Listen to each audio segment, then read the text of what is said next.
उत्तरकाशी में tunnel operation खत्म, सब 41 सुरक्षित बाहर निकाले गए। 17 दिन बाद सभी को सुरक्षित बाहर निकाला गया।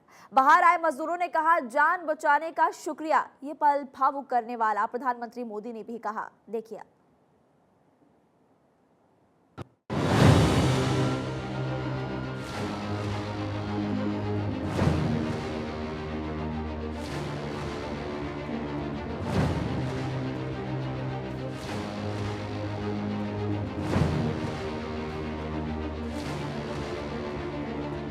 सत्रह दिन, 400 घंटे, 41 मजदूरों पर खुशियां बरसे। 400 घंटे की लड़ाई, जिंदगी जीत गई। श्रमिकों का साहस, जिंदगी जिंदाबाद। मुसीबत हजार, 17 दिन में तोड़ा पहाड़। ये वो लम्हा है जिसका पिछले 17 दिन से इंतजार था। ये वो लम्हा है जिसके लिए केंद्र से लेकर राज्य सरकार तक पूरी ताकत लगाते हुए नजर आई थी। करीब 400 घंटे बाद सिलक्यारा सुरंग में फंसे मजदूर बाहर आ गए और इसी के साथ सभी के चेहरे खिलखिला गए। मजदूरों को निकालकर अस्पताल में रखा गया, उनका चेकअप किया जा रहा है। मजदूरों के बाहर निकालने के बाद सभी तरफ खुशी का माहौल है।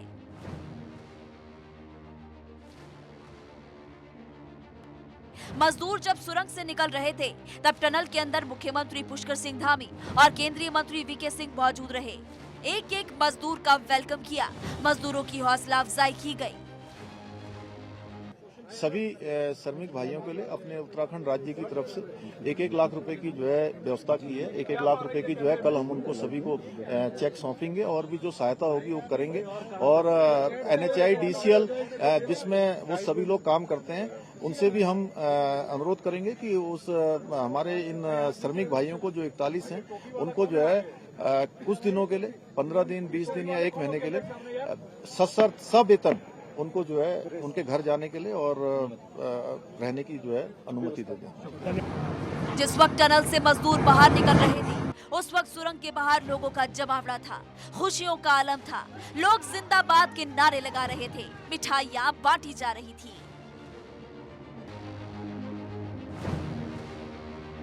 12 नवंबर, जिस दिन देश दिवाली मनाने की तैयारी में था, पूरा देश रोशनी से सजाया जा रहा था, उसी दिन ऐसी खबर आई जिसके बाद देश सन्न रह गया। उत्तरकाशी के सिलक्यारा टनल में 8 राज्य के 41 मजदूर फंस गए और ठीक 17वें दिन मजदूर बाहर निकल सके।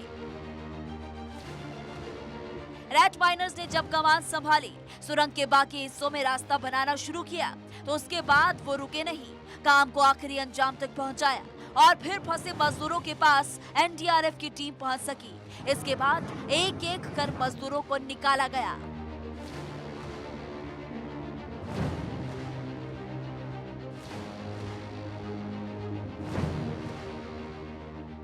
मजदूरों को निकालने के लिए अमेरिकी ऑगियर मशीन को लगाया गया था। आगा मशीन ने जब काम शुरू किया तो इस दौरान कई तरह की बाधाएं आई, लेकिन हर बाधा को पूरा करते हुए 41 कर्मवीरों को निकाल लिया गया। रेस्क्यू ऑपरेशन में रुकावटें भी कई आई। पहली बार ऑगर मशीन के रास्ते में सरिया आ गया। सरिये को गैस कटर से काटकर दोबारा ड्रिलिंग शुरू की गई। महज 1.8 मीटर पाइप को आगे बिछाया गया। ऑगर मशीन का प्लेटफॉर्म टूट गया। प्लेटफॉर्म को रिपेयर कर काम को शुरू किया गया और इसके बाद सरिये के जाल में मशीन फंस गई और ऑगर मशीन का ब्लेड टूट गया। प्लाज्मा कटर के जरिए ब्लेड को बाहर निकाला गया और इसके बाद मैनुअल ड्रिलिंग का काम शुरू हुआ। भारत में ऐसा पहला मौका है जब सुरंगों में फंसे लोगों को इतने दिनों के बाद निकाला गया। मजदूर जब बाहर निकले तो उनके चेहरे पर खुशी का भाव झलक रहा था। Bureau report, Bharat 24। और देखिए, मजदूरों को बचाने के लिए केंद्र से लेकर राज्य सरकार तक फुल एक्शन में नजर आई। हर उस महकमा और लोगों को लगा दिया गया जिससे 41 श्रमिकों की जान बच सके। आपको बता दें कि रेस्क्यू ऑपरेशन में किस किस की भागीदारी रही, अब इसकी जानकारी आपको विस्तार से हम देने वाले हैं। देखिए, आर्मी की इंजीनियरिंग कोर इसमें शामिल रही है और लगातार आपको बता रहे कि कौन कौन इसमें शामिल था। SVNL इसमें शामिल, ITBP के जवान इसमें तैनात रहे, BRO इसमें पूरी तरह से तैनात नजर आया, SDRF, NDRF, ITBP, ISPNL, RVNL इसमें पूरी तरह से तैनात नजर आया। इंडियन रेलवे का भी इसमें सहारा लिया गया और देखिए रैट माइनर्स ने काफी महत्वपूर्ण भूमिका यहाँ पर निभाई है। तो रेस्क्यू ऑपरेशन में कौन कौन शामिल हुआ, कौन कौन से विभाग के अधिकारी शामिल हुए, ये इस वक्त आपकी टीवी स्क्रीन पर है। और अंत की अगर बात करें तो रैट माइनर्स में काफी महत्वपूर्ण भूमिका यहाँ पर इसलिए निभाई थी क्योंकि जब कटर जवाब दे गया था तो रैट माइनर्स यहां पर पहुंचे और मैनुअल ड्रिलिंग का काम शुरू करते नजर आए। 21 घंटे के अंदर आप समझ सकते हैं कि 12 मीटर की ड्रिलिंग आसान नहीं थी। तो यहां पर NDRF, SDRF, ITBP और तमाम अलग अलग विभागों के जवान शामिल हुए थे। और देखिए सिलक्यारा सुरंग में फंसे हुए मजदूरों तक पहुंचने की कोशिश कामयाब हो गई। मजदूरों को सुरंग से निकाल लिया गया है। 12 नवंबर से चल रहे रेस्क्यू अभियान में तब तेजी आई जब इसमें रैट माइनर्स की मदद ली गई। जैसे कि हमने आपको पहले भी बताया कि रैट माइनर्स ने काफी महत्वपूर्ण भूमिका यहां पर निभाई है। रैट माइनर्स ने कमान संभालने के बाद कमाल कर दिया। ऐसे में आपको ग्राफिक्स के जरिए रैट माइनर्स के बारे में हम बताते हैं कि कैसे उनकी तरफ से कमाल किया गया। देखिए सोमवार को सुरंग में रैट माइनर्स की एंट्री हुई है। उसके बाद चूहे की तरह सुरंग में इन्होंने खुदाई की। हाथ और छोटी मशीन से खुदाई करते हुए ये नजर आए। इस वक्त आपको लगातार हम बता भी रहे ग्राफिक्स के जरिए कि कैसे इनकी तरफ से ड्रिलिंग की गई। देखिए देसी औजारों की मदद से ड्रिलिंग इन्होंने की। एक साथ 2 रैट माइनर्स पाइपलाइन में जाते हैं, एक रास्ता बनाता है तो दूसरा मलबे को ट्रॉली में भरता है। इस तरह से इन्होंने इस ऑपरेशन को अंजाम दिया। देखिए बाहर उसके बाद 4 लोग खड़े हुए थे, 4 रैट माइनर्स खड़े हुए थे। जो 4 लोग ट्रॉली को बाहर खींचते हैं और अंदर के 2 लोग जब थक जाते हैं तो बाहर से 2 अंदर जाते हैं। यानी कि अंदर जो ऑलरेडी खुदाई करे थे 2 घंटे का समय था, 2 घंटे में पहले ड्रिलिंग करते, जब वो थक जाते तो 4 जो बाहर खड़े हुए थे उनमें से 2 अंदर जाएंगे और 2 फिर बाहर आ रहे थे। तो इस तरह से ऑपरेशन को फिलहाल अंजाम दिया गया और अंत में इसलिए कहा जा रहा है कि रैट माइनर्स ने काफी महत्वपूर्ण भूमिका निभाई थी क्योंकि मशीनों ने जवाब दे दिया था और ये फिलहाल काम आए। और देखिए जिन मजदूरों को निकालने में मशीनें हाफ गई, बीच रास्ते में टूट गई, उन मजदूरों को निकालने में रैट माइनर्स ने काफी महत्वपूर्ण भूमिका निभाई है। देसी औजार के साथ अंधी सुरंग में घुसे और बिना थके हारे सुरंग में रास्ता बनाया। असंभव काम को भी संभव कर दिखाया।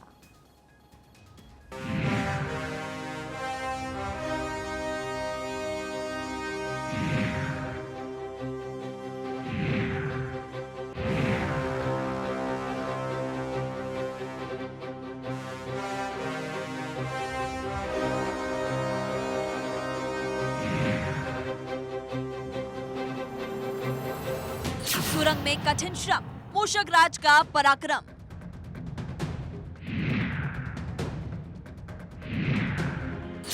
रैट माइनर्स का चमत्कार, टनल से निकले करमवीर।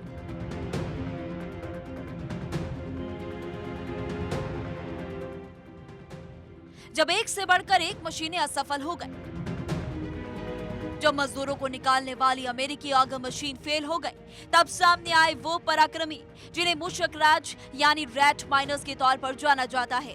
करीब करीब असंभव हो चुके काम को महज 24 घंटे में कर दिखाया।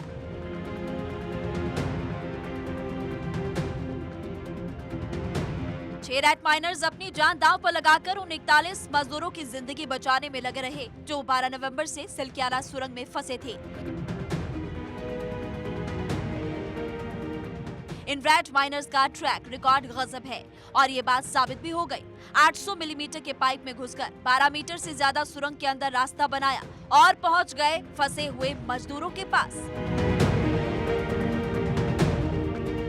उत्तरकाशी की सुरंग में फंसे मजदूरों को बाहर निकालने में इन रैट माइनर्स की भूमिका किसी नायक सरीकी ही है। रैट माइनर्स का चमत्कार, 41 मजदूरों को बचाने के लिए रविवार को 6 रैट होल माइनर्स की एंट्री हुई। दिल्ली समेत कई राज्यों में अपनी टनलिंग क्षमता का प्रदर्शन कर चुके हैं। 6 लोगों की ये टीम स्वदेशी ड्रिल मशीनों के साथ पहुंची। इन्हीं की मदद से मलबे की खुदाई कर रास्ता बनाया गया। एक साथ 2 रैट माइनर्स पाइपलाइन में जाते हैं, एक आगे का रास्ता बनाता है और दूसरे मलबे को ट्रॉली में भरता है। बाहर खड़े 4 लोग पाइप के अंदर से मलबे वाली ट्रॉली को बाहर खींचते हैं। अंदर के 2 लोग जब थक जाते हैं तो बाहर से 2 अंदर जाते हैं। रैट माइनर्स को तब बुलाया गया जब अमेरिकी आग मशीन 48 मीटर के बाद फेल हो गई थी। मशीन के ब्लेड टूट गए। इसके बाद रैट माइनर्स की एंट्री हुई। ऐसे में आपको रैट होल माइनिंग के बारे में बताते हैं। क्या है rat hole mining? Rat hole mining में गहरी और संकरी सुरंगें खोदी जाती है।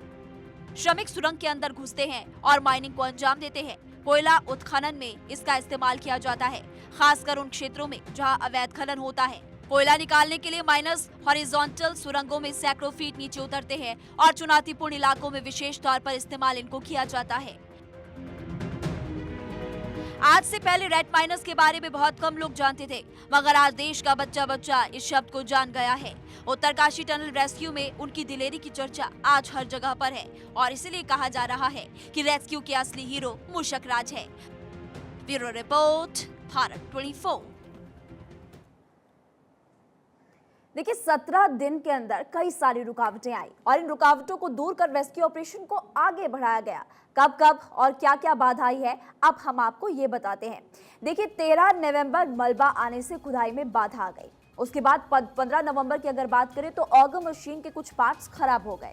15 नवंबर के बाद फिर 22 नवंबर की अगर बात करें तो ऑगर मशीन के रास्ते में सरिया आ गया, जिसकी वजह से ऑपरेशन में रुकावट आ गई। कई देर तक ऑपरेशन फिलहाल बंद हो गया। 23 नवंबर की अगर बात करें तो ऑगर मशीन का प्लेटफॉर्म टूट गया था और 24 नवंबर को ऑगर मशीन का ब्लेड टूट गया था और इसी वजह से इस ऑपरेशन में परेशानियां आई और कई देर तक लोगों को परेशानियों का सामना भी करना पड़ा। लेकिन देखिए सिलक्यारा हादसे के क्या सबक सीखने की जरूरत है, अब ये भी आप जान लीजिए। पहला सबक ये कि पहाड़ से छेड़छाड़ करना महंगा पड़ सकता है। टनल प्रोजेक्ट्स में थोड़ी भी लापरवाही अगर होती है तो ये जानलेवा है। इसके अलावा कमजोर पहाड़ों पर सुरंग बनाने से पहले सोचना पड़ेगा। देखिए मजदूरों की सुरक्षा का विशेष ध्यान रखने की यहाँ पर काफी ज्यादा महत्वपूर्ण जरूरत इसकी काफी ज्यादा इसलिए क्योंकि आपने देखा कि 17 दिन तक यहाँ पर मजदूर फंसे रहे। टनल बनाने का काम बड़ी प्लानिंग के साथ और सोच समझकर करना होगा। तो सिलक्यारा हादसे से हमने ये चीज सीखी है। देखिए हादसा दिवाली के दिन हुआ और उसके बाद यानी कि पिछले 17 दिन में क्या क्या हुआ है, अब आपको ये भी हम बताते हैं। सबसे पहले हम बात करेंगे 12 नवंबर की। 12 नवंबर सुबह करीब 5 बजे सिलक्यारा टनल हादसा हुआ। करीब 60 से 70 मीटर के एरिया में टनल ब्लॉक हो गई थी। उसके बाद 13 नवंबर आया। 13 नवंबर को मलबा हटाने की कोशिश की गई लेकिन इसमें असफल फिलहाल हम हुए। लेकिन मजदूरों को पाइप से ऑक्सीजन और खाना पानी मुहैया कराया गया। फिर 14 नवंबर की अगर बात करें तो 35 इंच के डायमीटर का स्टील पाइप मलबे के अंदर डालने की कोशिश की गई लेकिन असफलता। 15 नवंबर को बात करें तो पीएमओ ने हस्तक्षेप किया और हस्तक्षेप के बाद हैवी ऑगर मशीन मंगवाई गई। एयरफोर्स का हर्क्यूलिस विमान भी यहाँ पर लाया गया, इसको लेकर जब आए तो उसके बाद 16 नवंबर को क्या होता है। 16 नवंबर को हैवी अमेरिकन ड्रिलिंग मशीन से रेस्क्यू ऑपरेशन की शुरुआत होती है, जिसमें कुल 40 इंजीनियर्स, ड्रिलिंग एक्सपर्ट और मशीन ऑपरेटर रात भर रेस्क्यू ऑपरेशन में लगे। 17 नवंबर को सुबह तक 24 मीटर की ड्रिलिंग हुई और पत्थर आने से ड्रिलिंग रोकनी पड़ी। 18 नवंबर की अगर बात करें सुरंग में 40 नहीं बल्कि 41 मजदूरों के फंसने की बात सामने है। इससे पहले लगा था कि 40 मजदूर फंसे हुए हैं लेकिन बाद में पता चला 41। 19 नवंबर को सुरंग के ऊपर और साइड से ड्रिलिंग करने की रणनीति बनाई गई और 20 नवंबर को 6 इंच चौड़ा पाइप सुरंग के अंदर भेज दिया गया। अब मजदूरों के खाने के लिए खिचड़ी उनको भेजी गई। 21 नवंबर की बात करें तो एंडोस्कोपिक कैमरे के जरिए सुरंग में फंसे हुए मजदूरों की पहली तस्वीर सामने आई थी और भारत 24 न्यूज़ आप तक सबसे पहले वो तस्वीर पहुंचाई थी। और 22 नवंबर की बात करें तो मजदूरों को नाश्ता, लंच और डिनर भेजने में सफलता मिली और उन्होंने भोजन किया। ऑगर मशीन से 15 मीटर से ज्यादा ड्रिलिंग की गई और 23 नवंबर को अमेरिकी ऑगर ड्रिल मशीन 3 बार रोकनी पड़ी थी। ऑगर मशीन के प्लेटफॉर्म धंसने से ड्रिलिंग रुकी थी और उसके बाद 24 नवंबर आया। जब काम शुरू हुआ तो ऑगर मशीन के रास्ते में स्टील के पाइप आ गए। फिर 25 नवंबर को ऑगर मशीन टूटने के चलते रेस्क्यू का काम फिर से रोकना पड़ा था और 26 नवंबर को पहाड़ की चोटी से वर्टिकल ड्रिलिंग शुरू की गई। देखिए रात के 11 बजे तक 20 मीटर तक खुदाई की गई। फिर 27 नवंबर को आप देख सकते हैं कि दोबारा से रेस्क्यू ऑपरेशन में दिक्कतें आ रही थी तो रैट माइनर्स का सहारा लिया गया। रैट माइनर्स ने मैनुअल ड्रिलिंग शुरू कर दी। रात भर ड्रिलिंग का काम जारी रहा। 28 नवंबर को रैट माइनर्स ने सुरंग में रास्ता बना दिया और टनल में फंसे हुए 41 मजदूरों के पास एनडीआरएफ की टीम फाइनली पहुंच गई। और आज आपने देखा कि दोपहर से लेकर शाम तक कैसी तस्वीरें सामने आ रही थी। पूरा इंतजाम किया गया था और आपने ये भी देखा कि एम्बुलेंस यहाँ पर लगाई गई। एम्बुलेंस की कतार सुरंग के बाहर भी थी, अंदर भी, और स्ट्रेचर यहाँ पर पूरी तरह से तैनात कर दिए गए थे। जो मजदूर बाहर निकले, फिलहाल इस वक्त तस्वीरें आपको लगातार दिखा रहे हैं कि मुख्यमंत्री पुष्कर सिंह धामी ने उनका स्वागत किया। और ऐसे में देखिए सबसे महत्वपूर्ण हो जाता है कि राहत की सांस फिलहाल यहाँ पर सभी लोगों ने ले ली है। देखिए, सतयुग दर्शन ट्रस्ट की देखरेख में ध्यान कक्ष के जरिए लोगों को मानवता के स्तर पर इंसानियत में लाने की कवायद जारी है। हरियाणा के फरीदाबाद में चलने वाली संस्था ने दिल्ली के प्रगति मैदान के ट्रेड फेयर में स्टॉल लगाकर लोगों को जागरूक किया। ध्यान कक्ष यानी संभाव समदृष्टि के स्कूल का काम हर इंसान में यूनिटी की भावना पैदा कर सतयुग की संस्कृति से जन जन को परिचित कराना है। ध्यान कक्ष से देश भर के लोग जुड़े हुए हैं जो बिना किसी भेदभाव के लोगों को सत्य धर्म के मार्ग पर आगे लेकर जा रहे हैं। ध्यान कक्ष साल में 365 दिन खुला रहता है। इसमें चलने वाली क्लास प्रति सप्ताह रविवार के दिवस लगती है। साथ ही इन क्लास के लिए किसी से किसी प्रकार की कोई भी फीस नहीं ली जाती है।